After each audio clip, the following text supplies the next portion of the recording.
It's so far away to talk to a doctor, therapist, all these positions of power and significance psychologically.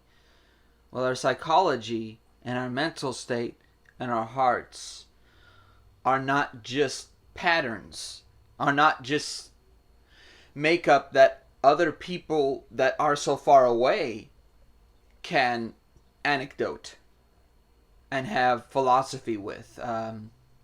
Pretty much the main reason our direct calibrations of our states of mind and everything exist is because of how we were grown up, how we were fastened with the people around us, how they manifested who they are around us.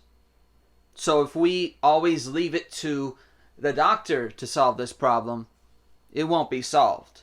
It'll continue to be a everlasting problem, like we always discuss in the society about they're not going to cure cancer because then they won't have anybody in the hospitals. Well, the funny thing about those things are, okay, well, cancer you can't stop. I get it.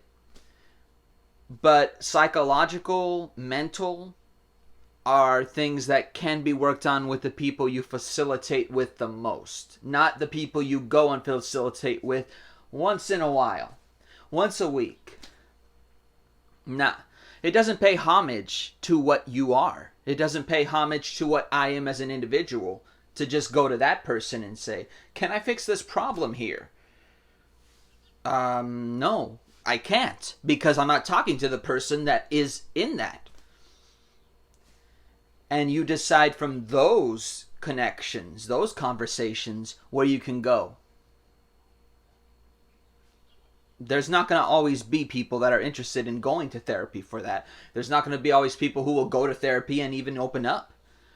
And to say it more clearly, a person who is not opening up probably won't be going to therapy to open up. They'll do the same bashing they continue to do, of course.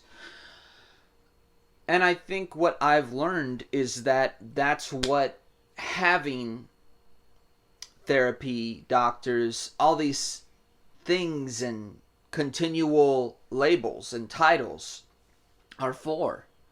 They're for us to say, talk to a therapist. Okay, wow. Pretty much saying, imagine someone the closest to you saying that. They're probably not caring about your mental and emotional and psychological state, which is imperative for me.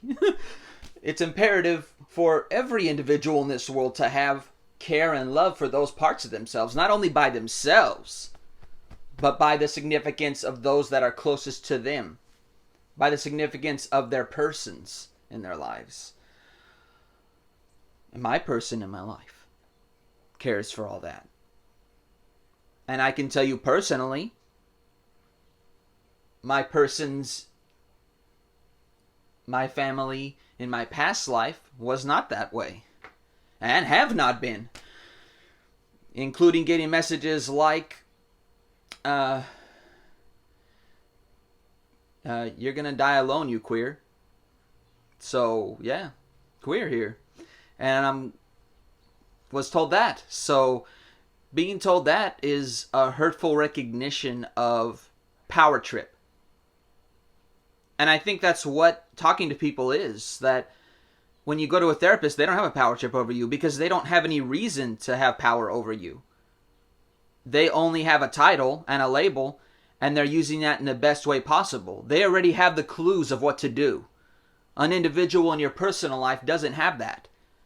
Especially if they're not paying attention or caring about the individual they're talking to. They could look at that person and say, I don't care about this. I don't think like this, so why are they thinking like this? Well, because every person is an individual. Did you get the clue yet? Because literally everyone is an individual. If you can't care about the significance of the individual, why would you think they would? They're not going to. You lose. You may not lose immediately. Maybe they do care. But that also means you're worse than them. Because you're taking from them what love you can't give them. So talking to a therapist doesn't just work. Go talk to a therapist about that. All right? It won't solve a single thing, but thank you for letting me know.